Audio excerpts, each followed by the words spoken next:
I'm Heather Williams, 34, a real estate agent in Chicago who's built my career helping others find their dream homes. For 5 years, I faithfully paid my parents' mortgage, ensuring they kept the house I grew up in. Then came my sister Melissa's wedding day.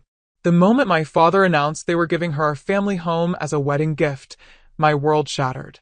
I stood frozen, champagne glass nearly slipping from my hand. Before I continue with how I discovered my parents had given away the home I was paying for, let me know where you're watching from. Drop a like and subscribe if you've ever felt your generosity was taken advantage of by family. Growing up in suburban Chicago, our family home on Maple Street represented stability and warmth. The two-story colonial with blue shutters wasn't luxurious, but it was filled with memories.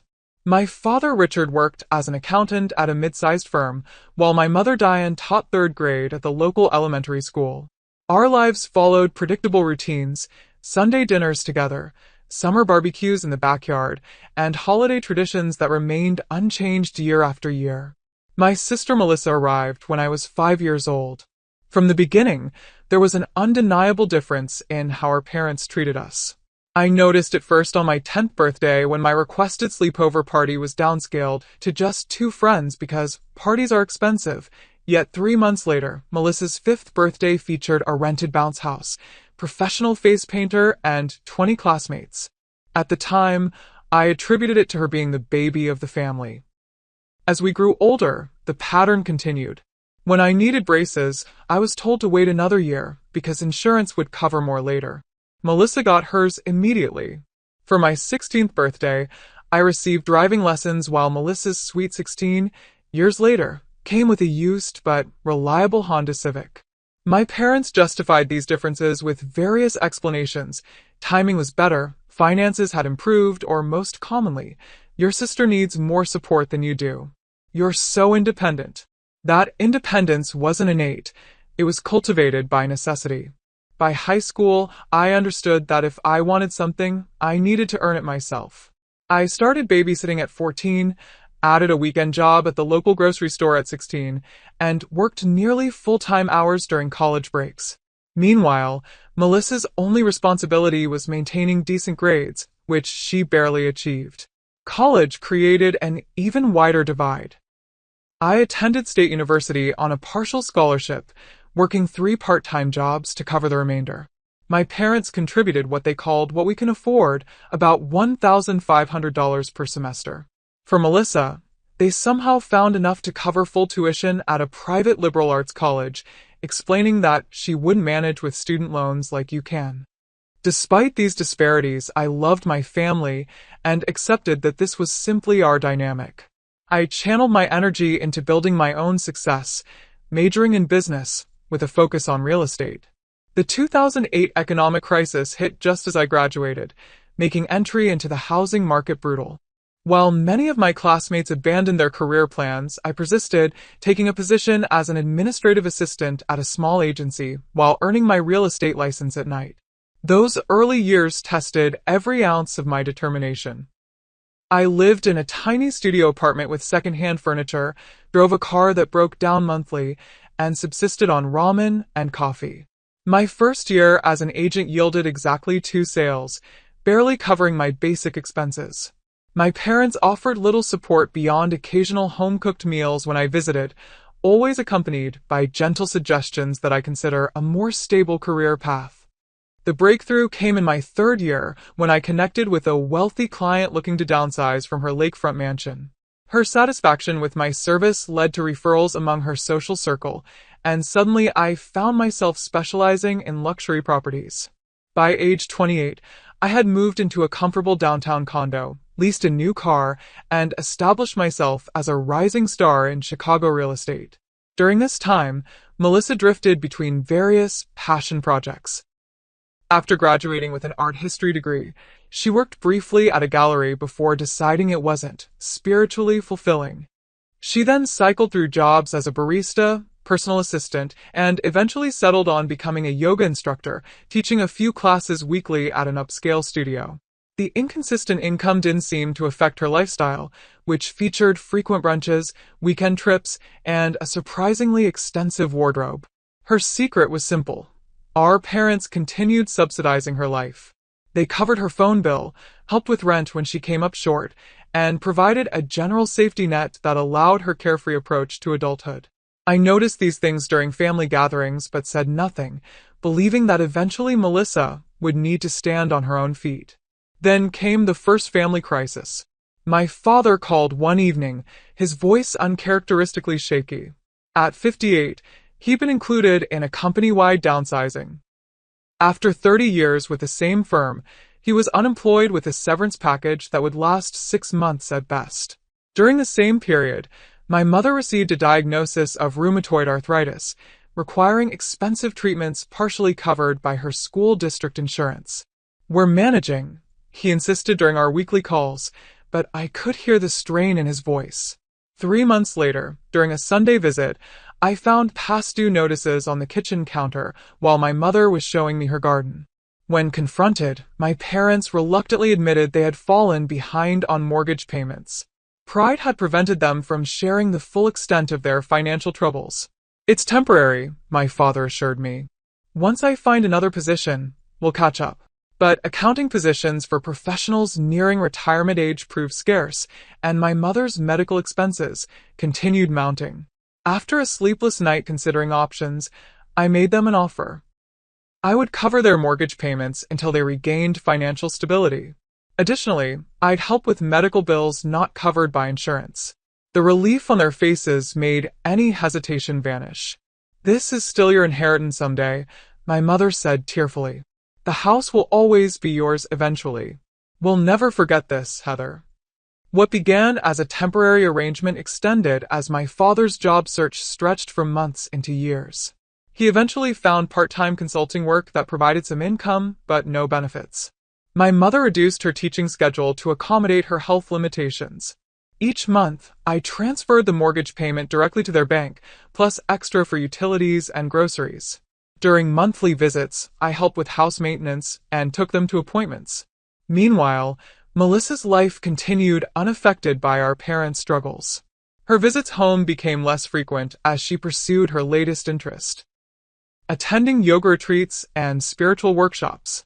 When she did appear for holidays or birthdays, she brought token gifts but offered no substantial help. If she knew about my financial support, she never acknowledged it.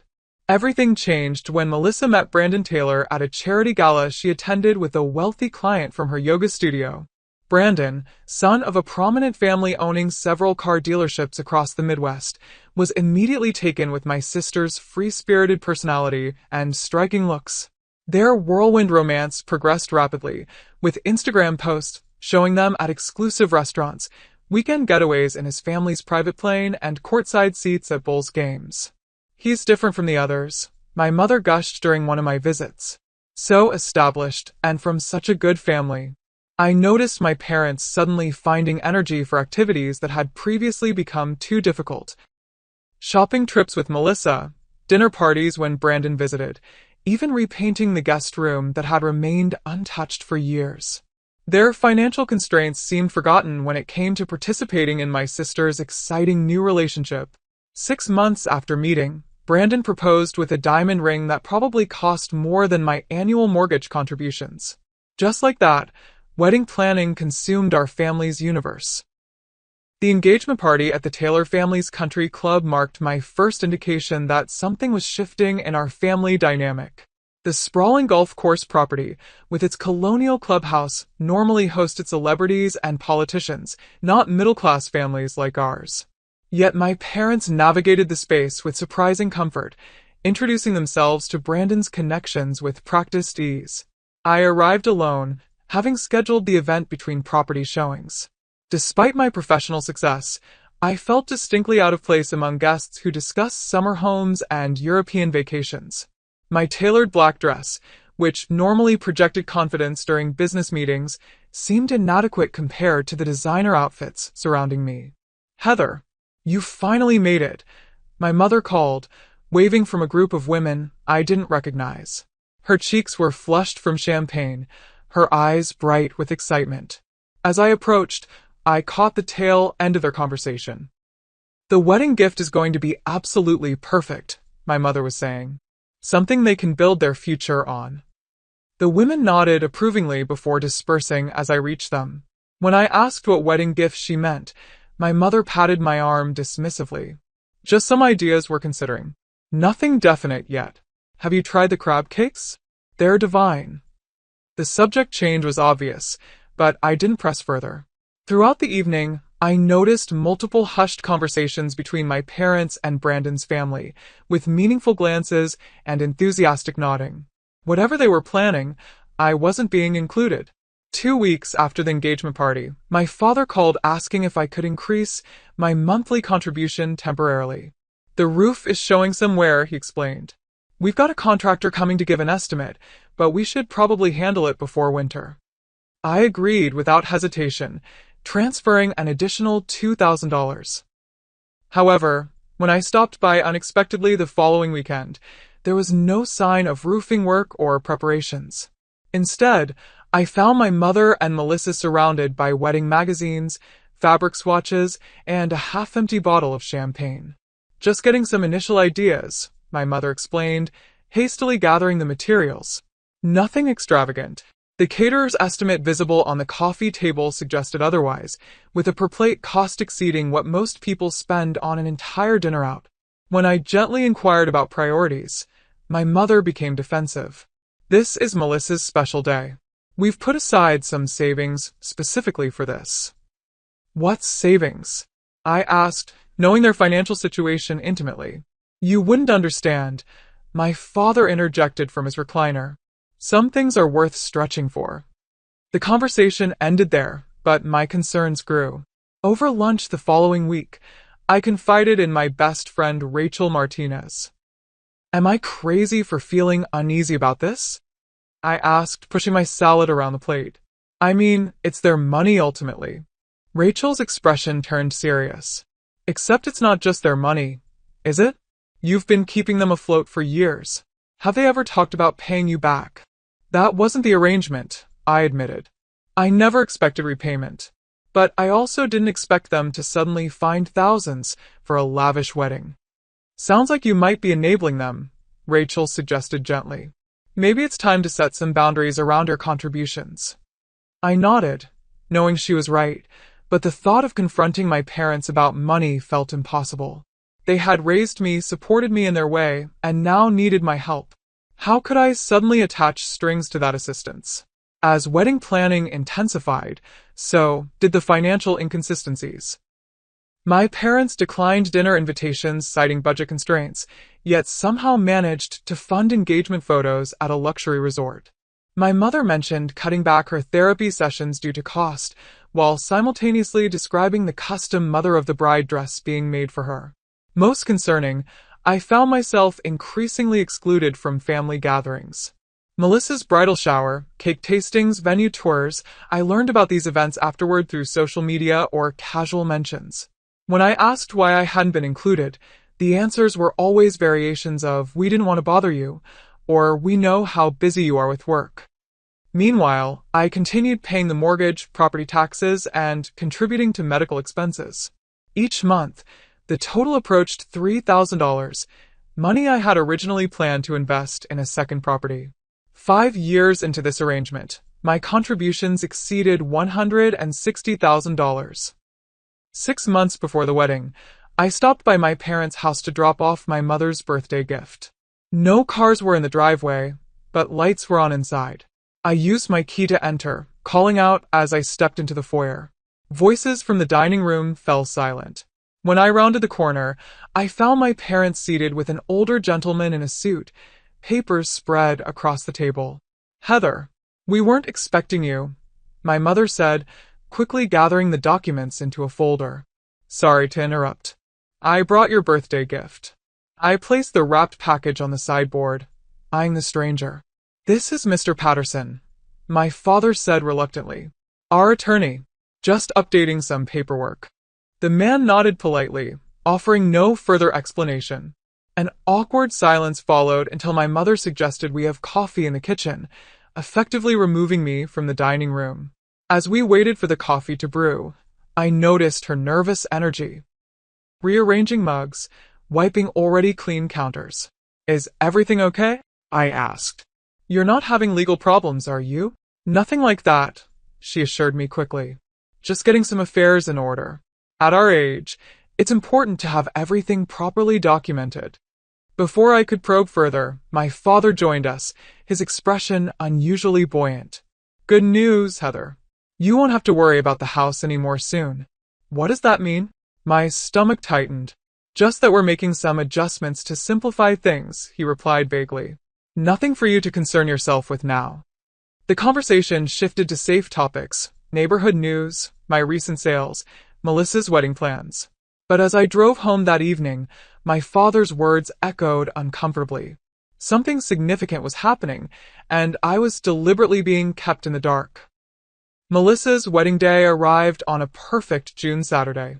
The historic Palmer House Hotel in downtown Chicago had been transformed with thousands of white roses, crystal chandeliers, and custom lighting that cost more than my first car. As a bridesmaid, I'd been at the venue since dawn, navigating the careful choreography of hairstylists, makeup artists, photographers, and my sister's frequent emotional outbursts over minor details. The champagne isn't properly chilled, she complained as I adjusted her veil. And the florist used cream roses when I specifically requested ivory. I bit my tongue, remembering my mother's plea that morning. Please help make this perfect for your sister. It's the most important day of her life.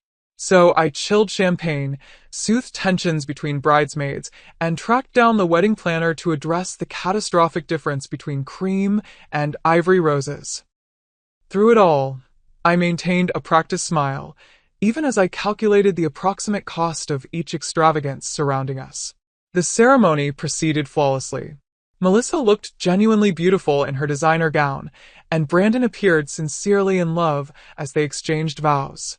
My parents sat in the front row, my mother dabbing tears with an embroidered handkerchief, my father beaming with pride. From the outside, we were the perfect American family celebrating a milestone. At the reception, I sat at the family table, making small talk with Brandon's relatives while nursing a single glass of champagne. I needed clarity for what I sensed was coming. Throughout the cocktail hour, I noticed my parents huddled with Brandon's family, sharing significant looks and whispered conversations. Whatever surprise they had planned, it would happen soon. After the main course, my father stood and tapped his glass for attention. The room quieted as he began a sentimental speech about watching his youngest daughter grow into the beautiful woman before us. He spoke about family legacy, the importance of strong foundations, and the joy of helping the next generation begin their journey. Which is why, he said, his voice thick with emotion, your mother and I are giving you our home as your wedding gift. The house where you grew up, where we've made so many memories, is now yours to fill with new ones. The room erupted in applause. Guests at nearby tables smiled approvingly, whispering about such a meaningful, generous gift. Melissa gasped theatrically, clutching Brandon's arm as tears streamed down her face. My mother wiped her own eyes while accepting congratulations from those around her. I sat motionless, the half-empty champagne flute trembling slightly in my hand. 5 years of mortgage payments, 60 monthly transfers. Countless additional contributions for repairs, taxes, insurance. All for a house that had just been given away without a single word of consultation. Memories flashed through my mind. My mother's tearful gratitude when I first offered to help. My father's repeated assurances that the house will be yours someday. Weekends spent painting rooms, fixing leaky faucets, and maintaining the property I believed would eventually become mine. All while my sister lived her carefree life, showing up only for holidays and the occasional Sunday dinner. Through sheer force of will, I maintained my composure through dinner. I mechanically participated in toasts, smiled for photographs, and even managed to hug Melissa when she gushed about how totally amazing our parents' gift was.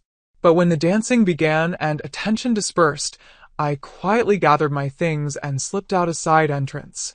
Instead of going home, I drove directly to my parents' house, or what I now understood was my sister's house.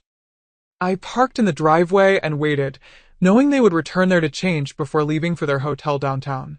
The familiar structure loomed in the darkness, every window, shutter, and brick representing years of my sacrifice.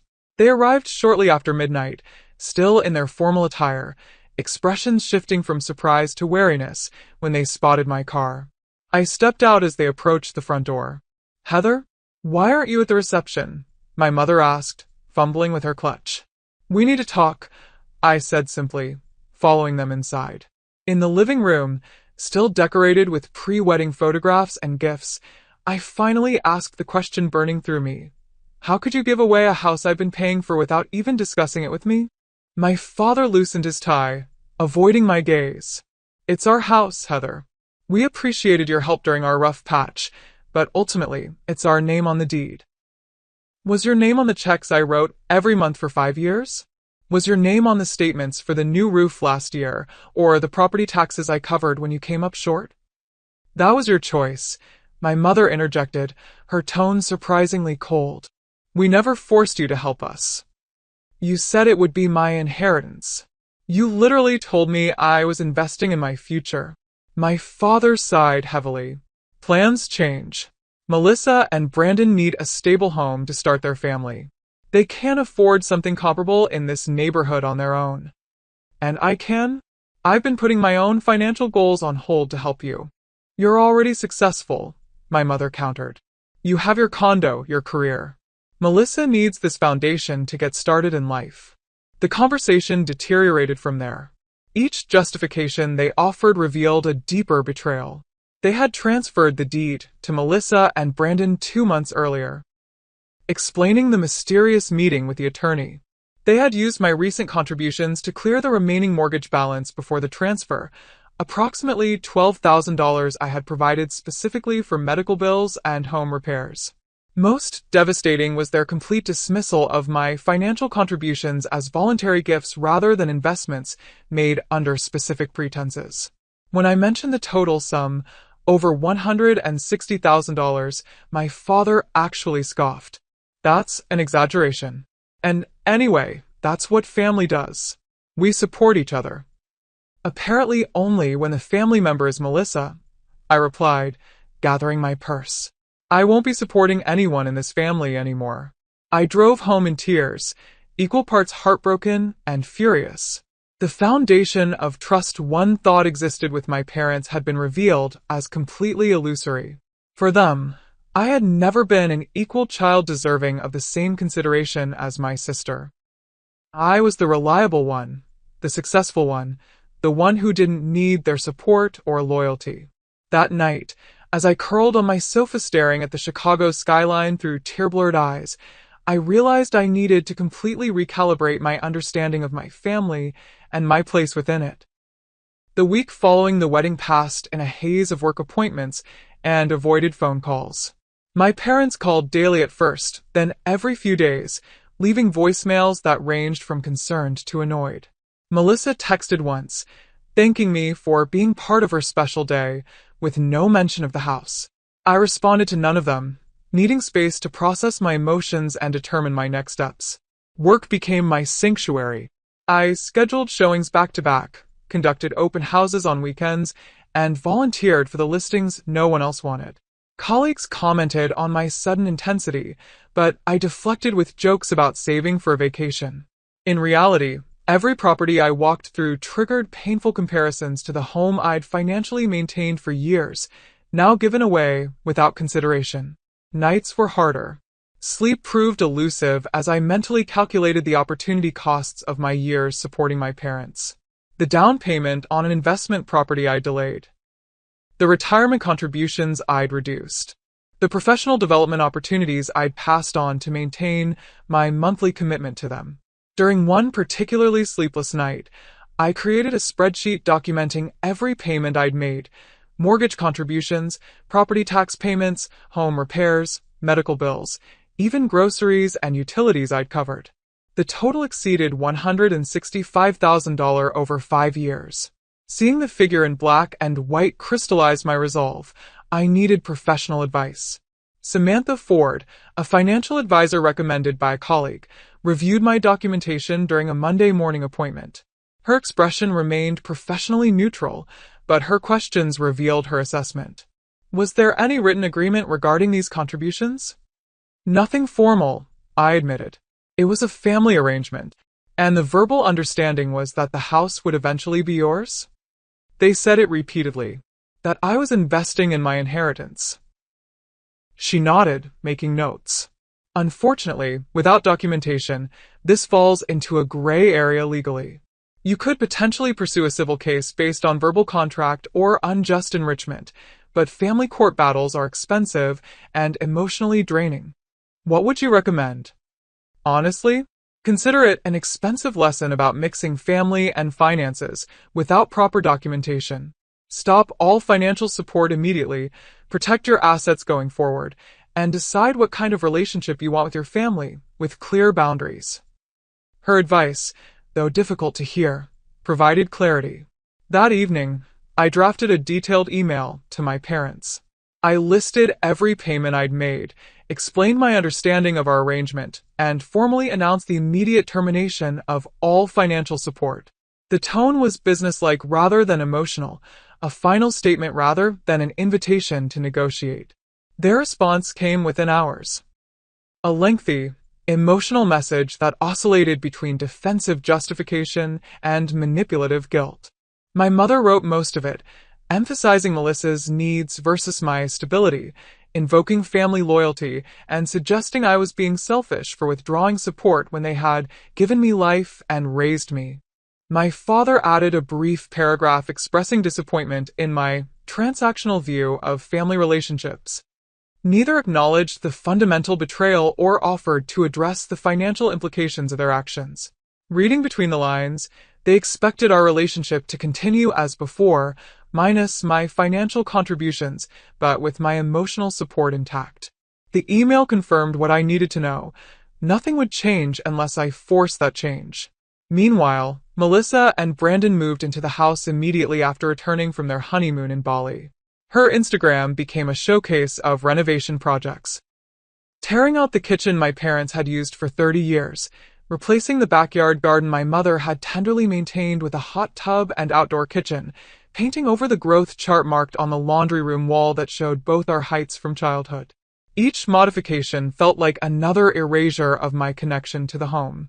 The most painful came 3 weeks after the wedding, a cheerful text with photos attached. Making big changes to your old bedroom. Want to come see before the contractors get it completely? Rachel helped me maintain perspective during this period. We met weekly for coffee, her steady presence a counterbalance to the emotional turmoil.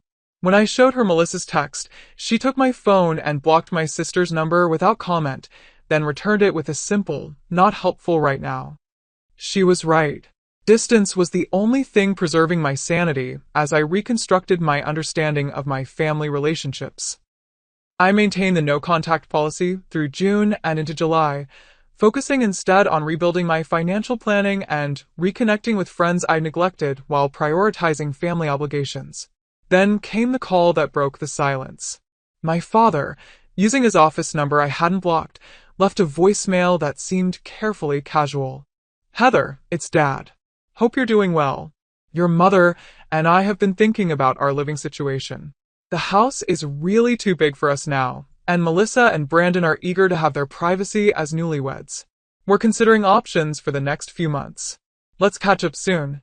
The message contained no apology, no acknowledgement of our conflict, just a transparent hint about needing housing. I didn't return the call, but the voicemail haunted me. Were they genuinely being asked to leave the house they'd given away? Had they not considered their own living arrangements before making such a monumental decision? A second call came a week later, this time from my mother. "Sweetheart, we haven't heard from you in ages. We're having a small family dinner Sunday, and really hope you'll join us.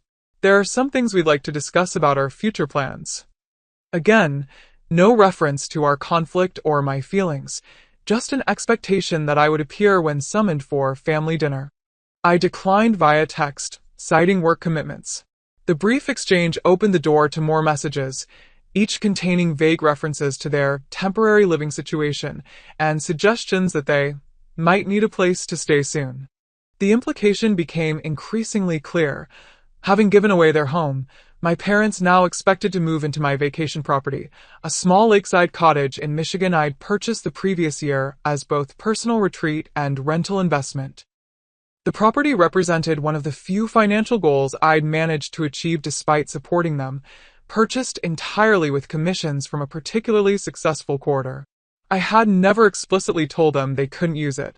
In fact, before the wedding betrayal, I had considered offering it to them as a retirement option. Now, their presumption that it would automatically be available felt like another example of their entitlement to my resources, without reciprocal consideration. The anticipated direct request came on a Tuesday evening when my parents appeared unannounced at my condo. The doorman called up, and for a moment I considered declining the visit. But delaying the inevitable would only prolong the situation, so I agreed to see them. They arrived bearing peace offerings, my mother's homemade lasagna, and a bottle of wine we had once shared during a pleasant Christmas dinner. The familiar scents triggered unwelcome nostalgia as I led them to my dining area, deliberately not offering to take their coats, a small signal that this wasn't a social visit. After awkward small talk about the summer weather and neighborhood developments, my father cleared his throat. "Heather, we wanted to talk to you in person about our situation. As you know, the house is Melissa and Brandon's now, and they're understandably eager to make it their own. They've asked us to move out by the end of the month." 2 weeks from now, my mother clarified, her expression suggesting this timeline was unreasonable despite being 2 months after they had given away their home. "We've been looking at apartments," my father continued, "but rental prices in good neighborhoods are astronomical. And with your mother's health considerations, we need somewhere comfortable and accessible." I waited, knowing what was coming but refusing to make it easier by suggesting it myself. "We were thinking," my mother finally said, "about your lake house. It's just sitting empty most of the time, and the location would be perfect for your father's blood pressure. The doctor said a quieter environment would do wonders." The presumption left me momentarily speechless.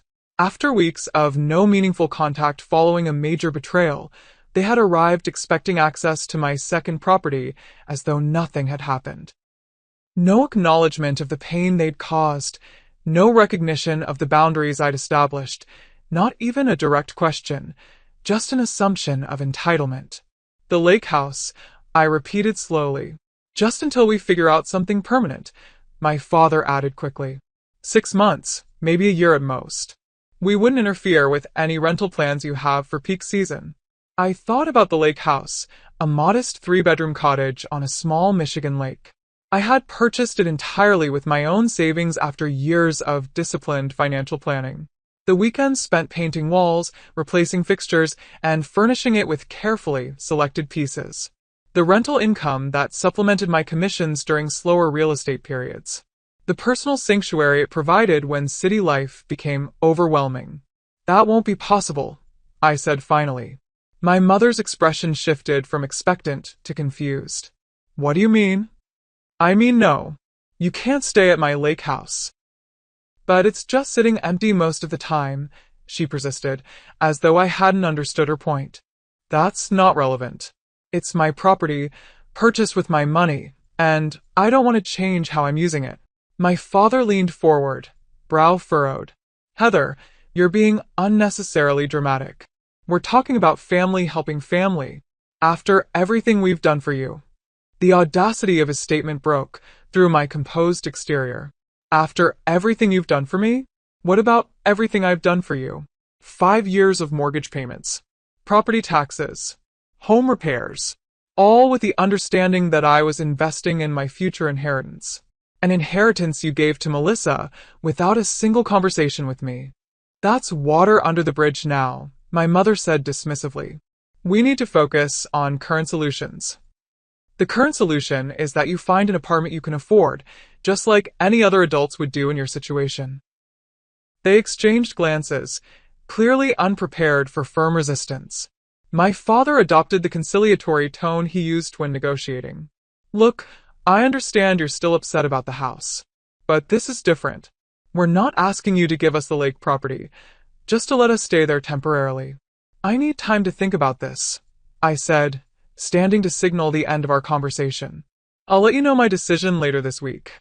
After they left, I immediately called Rachel, who arrived 30 minutes later with reinforcements, our mutual friend Julia Stevens, and a bottle of tequila. As I recounted the conversation, their expressions shifted from disbelief to indignation. "The absolute nerve," Rachel said, pouring another round of drinks. "They give away a house you've been paying for, then expect to move into your vacation property? In what universe does that make sense?" Julia nodded vigorously. "My father tried something similar after my parents divorced. Gave their savings to my brother for his business, then expected to move in with me, temporarily when he couldn't afford his apartment. These patterns don't change unless you establish firm boundaries." "Which is exactly what you need to do," Rachel added. "Clear, unmovable boundaries with consequences they understand." Together, we drafted my response, a firm but respectful refusal that acknowledged their situation without accepting responsibility for it. The key points: I would not offer my lake house as either temporary or permanent housing, I would not resume financial support, and any future relationship would depend on their recognition of the betrayal and steps toward making amends. 3 days later, I met my parents at a neutral location, a coffee shop midway between our homes. The public setting was deliberate, minimizing the possibility of an emotional scene. I arrived early, selecting a corner table that offered some privacy, without complete isolation. They entered together, my mother scanning the shop anxiously while my father maintained his usual confident posture. The contrast between their demeanor and mine, I had dressed professionally and brought notes, established the tone immediately. This was a negotiation, not a family chat. "I've considered your request," I began after minimal greetings, "and my answer is no. I won't be offering the lake house as a residence for you, either temporarily or permanently." My mother's face fell. "But where are we supposed to go?" "That's a question you should have considered before giving away your home," I replied evenly. "There are many apartments available in your price range, particularly if you consider suburbs further from the city center." "We've raised you better than this," my father said, anger edging his voice. "Family takes care of family." I agree completely. "For 5 years, I took care of my family by paying your mortgage, covering your property taxes, and helping with medical bills. That commitment ended when you gave away the house without consulting me, using my own money to clear the remaining mortgage for Melissa's benefit." I slid a folder across the table containing printouts of rental listings in their budget. "These are all available immediately and would work with your current income. I've also included information about senior housing developments that offer amenities suited to your needs." My mother pushed the folder away without opening it. "We're not seniors. We're your parents who need your help during a transition period. A transition you created by giving away your stable housing situation. I'm setting a boundary. I will not provide housing for you, nor will I resume financial support. Any future relationship depends on your acknowledgement of how your actions impacted me and steps toward making amends." My father's face had reddened during my statement. "So that's it? Turn your back on family because of money?" "This isn't about money. It's about respect, consideration, and honesty, all of which were missing when you made decisions that directly affected me without any discussion." The conversation continued for another 20 minutes, cycling through familiar patterns. They minimized my feelings, emphasized family obligation, and attempted to reframe their actions as normal parental prerogative. I maintained my position calmly but firmly, eventually standing to end the discussion. "My decision is final. I hope you find suitable housing soon." The fallout was immediate and widespread. That evening, Melissa called from a new number, bypassing my block. Her voice trembled with indignation as she accused me of leaving our parents homeless and being jealous of her happiness. When I attempted to explain my perspective, she interrupted with, "Brandon, and I would never treat family this way," before hanging up. Extended family members took sides after my parents shared their carefully edited version of events. Aunts and uncles who had never expressed interest in my life suddenly sent messages questioning my character and reminding me of family loyalty. Cousins I barely spoke with shared vague social media posts about supporting parents in their golden years that were clearly directed at me. I responded exactly once, sending a group email to extended family detailing the 5 years of financial support I had provided and the circumstances of the house transfer. The message ended with a request for privacy during this family matter and a clear statement that I would not engage in further public discussion. Then I blocked numbers, muted social media accounts, and focused on rebuilding my life without the weight of unjust expectations. The initial pain was intense, but each day brought increasing clarity about the unhealthy dynamics I had accepted for years. For perhaps the first time, I was prioritizing my own well-being over others' unreasonable demands, and despite the difficulty, it felt like breathing freely after years underwater. 2 months passed with minimal contact. Through mutual acquaintances, I learned my parents had found a 2-bedroom apartment in a suburb 15 miles from their former home. Melissa posted fewer renovation updates, suggesting the initial enthusiasm had waned once reality set in. My own life settled into new patterns, more frequent use of my lake house as personal retreat, deeper investment in friendships that had suffered during years of family obligation, and renewed focus on professional growth. The distance proved healing. Without constant family demands, I rediscovered interests I'd abandoned, taking weekend painting classes, joining a book club, even dating casually for the first time in years. My therapy sessions shifted from crisis management to long-term personal development. Most importantly, I began recognizing patterns from my family relationships that had affected all my interactions. The tendency to overfunction, difficulty setting boundaries, and habit of placing others' needs above my own. Work success continued and expanded. In September, I won a competitive listing for a historic mansion conversion project, multiple luxury condos in a landmark building. The commission would substantially increase my annual income, validating my decision to focus on career advancement rather than continued family support. On a crisp October morning, as I reviewed marketing materials for the new listing in my downtown office, my assistant knocked tentatively. "There's a Richard Williams here to see you." "No appointment." "He says he's your father." My immediate instinct was refusal, but something in her expression gave me pause. "How does he seem?" She hesitated. "Nervous. Maybe a little sad. He said he understands if you're busy, but hoped you might have time for lunch." The unexpected nature of the visit intrigued me. My father had always preferred phone calls to face-to-face conversations, especially for difficult topics. His presence at my office suggested an importance beyond our usual interactions. "Tell him I can spare 30 minutes. If the conversation warrants more time, we can continue over lunch." My father entered cautiously, looking older than I remembered. His normally impeccable appearance showed subtle signs of decline: slightly rumpled shirt, hair less perfectly combed, new lines around his eyes. He carried a small gift bag that he placed carefully on my desk. "Your mother's homemade brownies," he explained with an awkward smile. I remembered they were your favorite.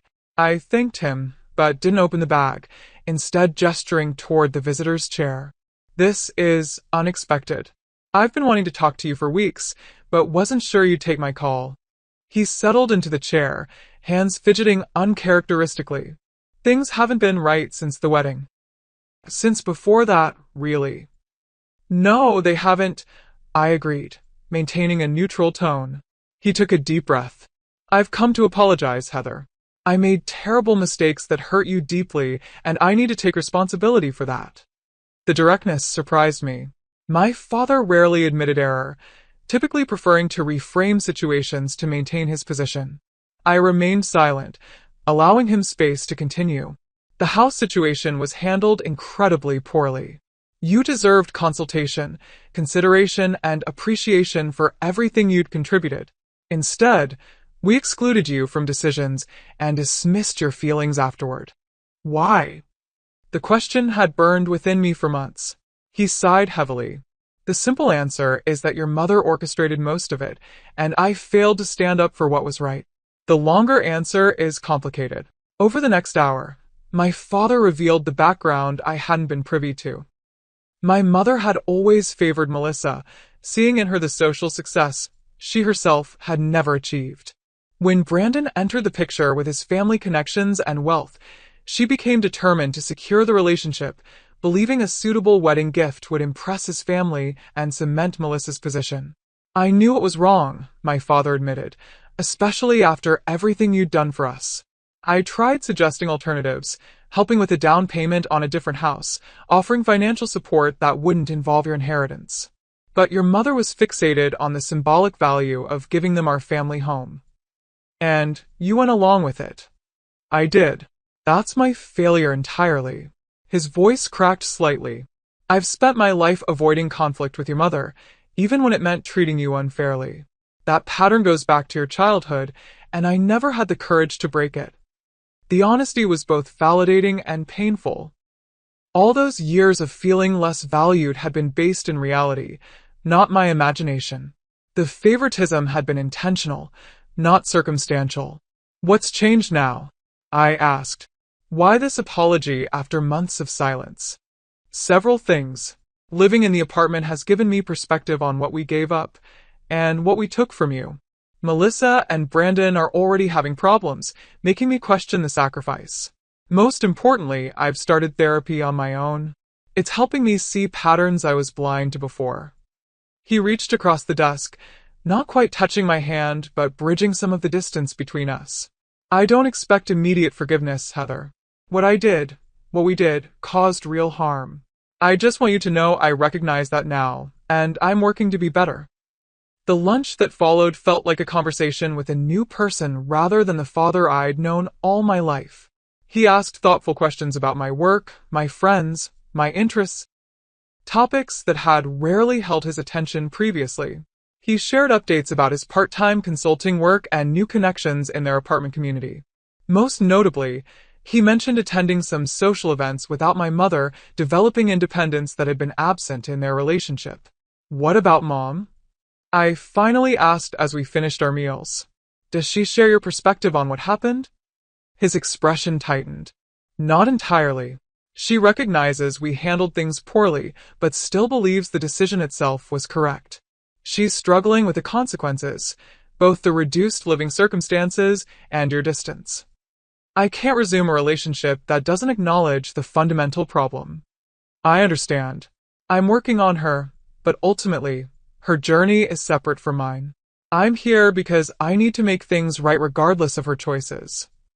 We parted with a tentative plan to meet monthly for lunch. A small step toward rebuilding trust without immediately resuming full family participation.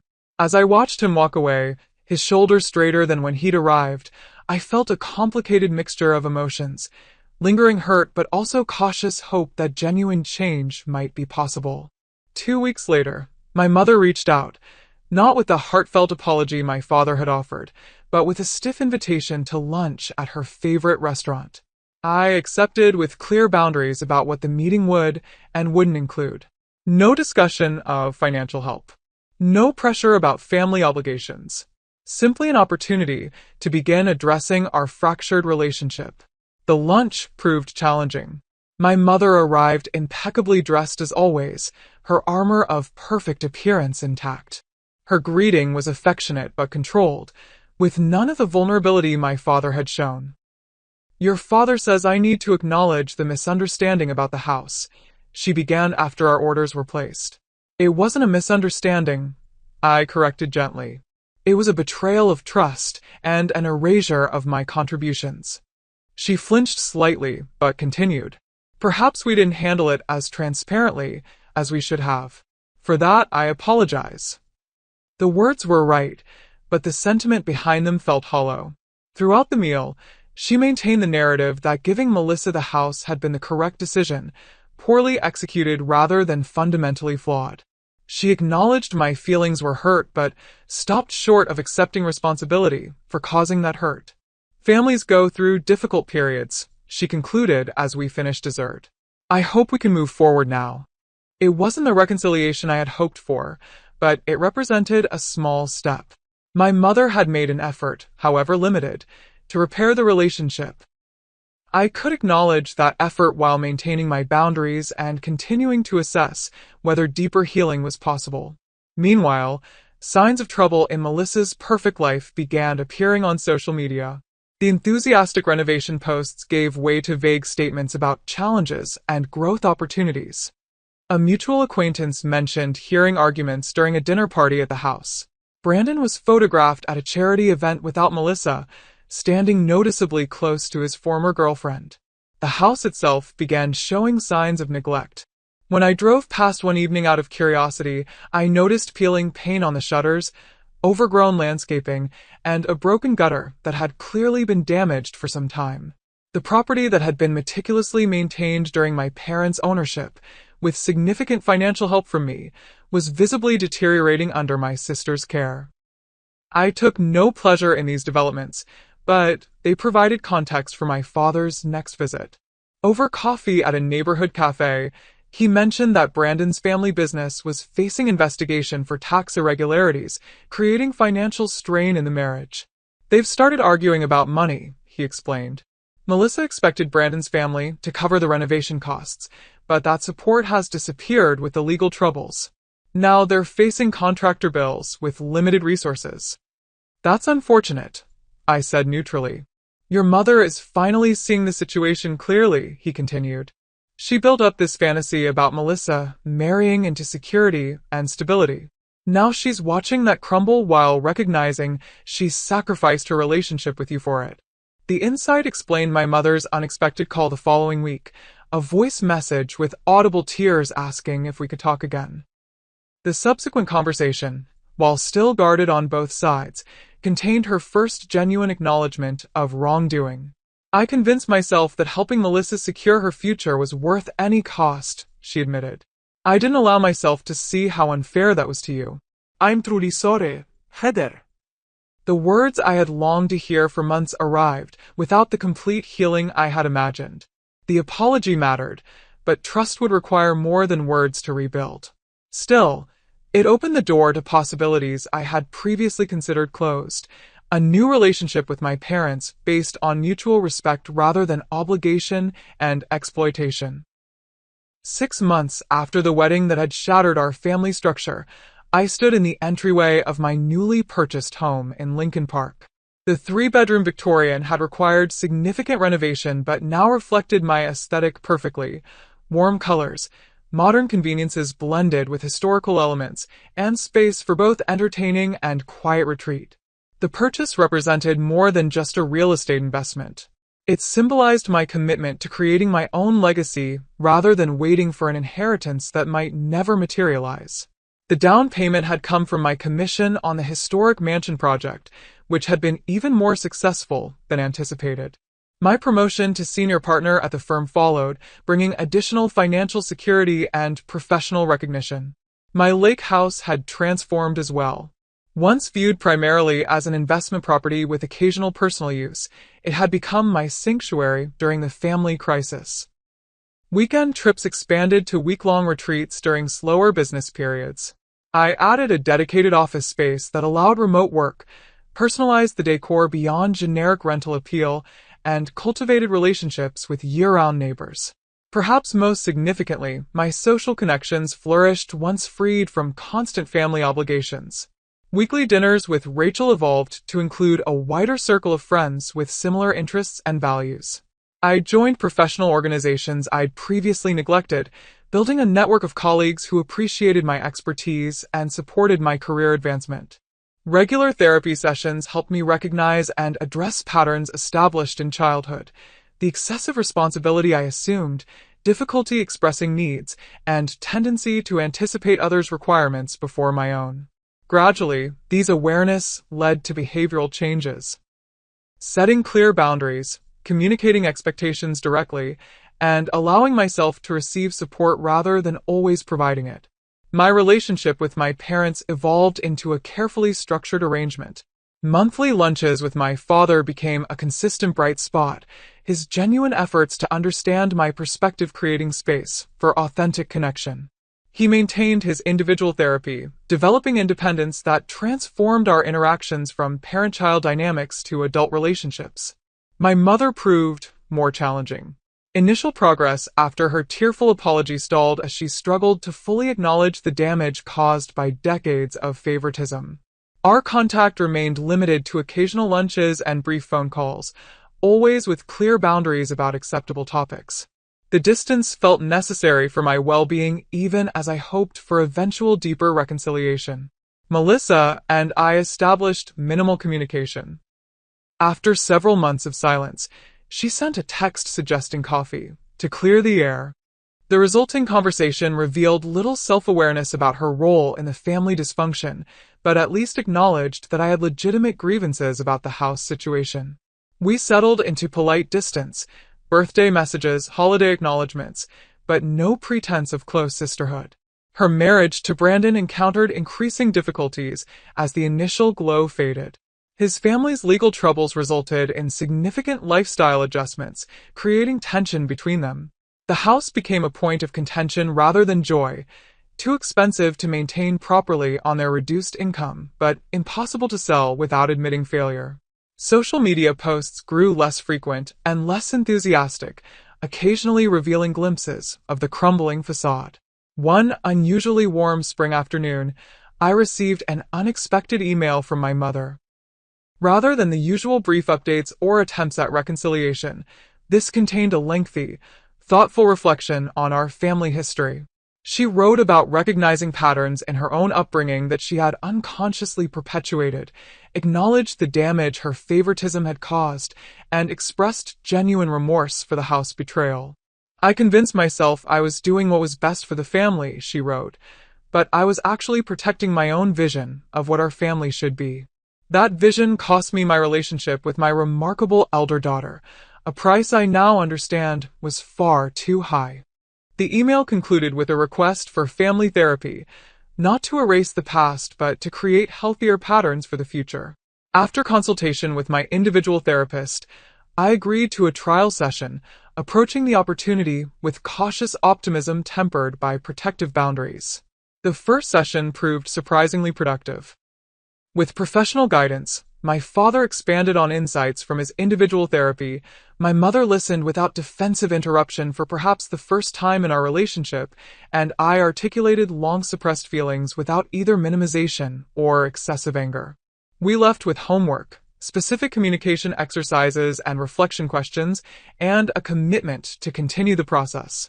Progress came incrementally over subsequent months. Some sessions yielded significant breakthroughs. Others devolved into familiar patterns requiring redirection from our therapist. Gradually, however, new understanding emerged. My parents acknowledged the impact of their actions more fully.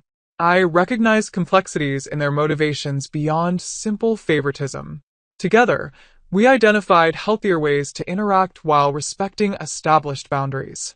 My personal life flourished during this period of family reconstruction. A casual introduction through a colleague led to meeting Jake Thompson, an architectural photographer whose work complemented my real estate expertise. Our relationship developed with refreshing straightforwardness, clear communication about expectations, mutual respect for professional commitments, and shared appreciation for quiet evenings rather than social whirlwinds. Most importantly, Jake demonstrated consistent respect for my boundaries. When I explained my complex family situation and the importance of maintaining certain protective measures, he listened without judgment or pressure. His own experience with challenging family dynamics created natural empathy, while his healthy relationship with his parents provided a model of what balanced adult family connections could look like.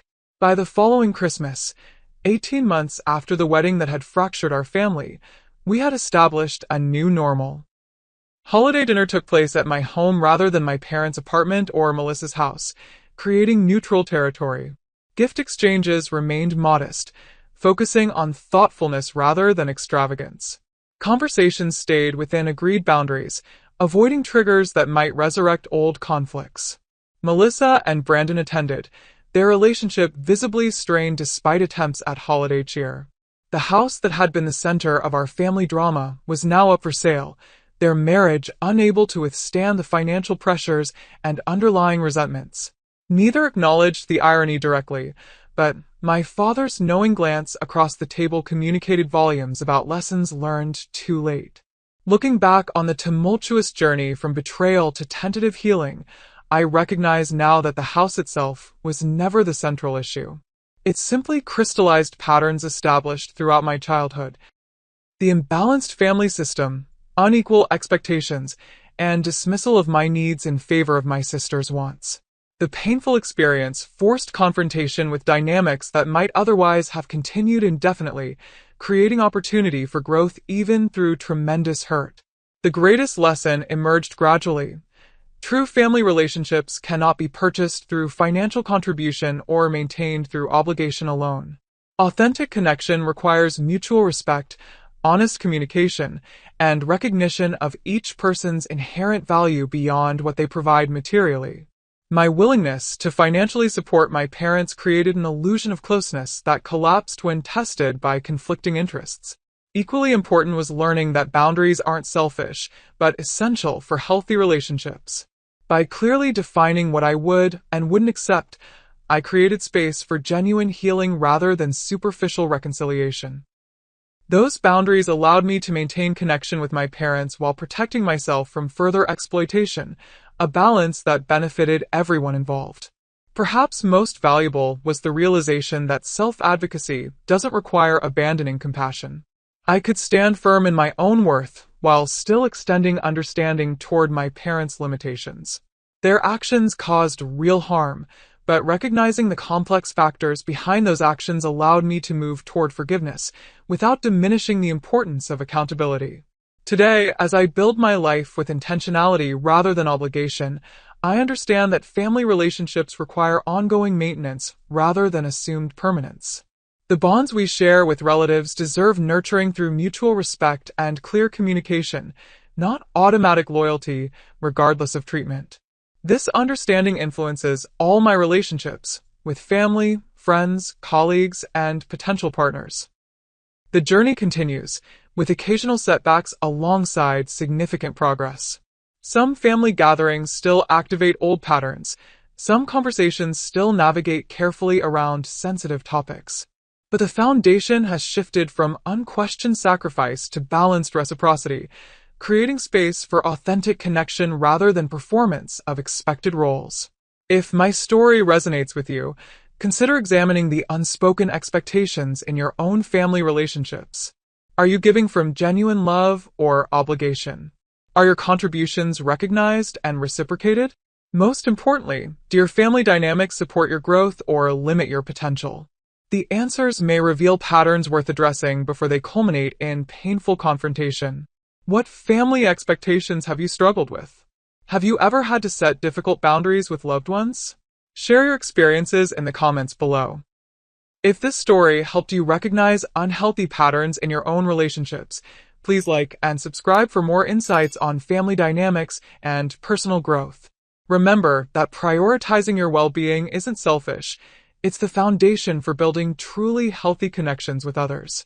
Thank you for joining me on this journey.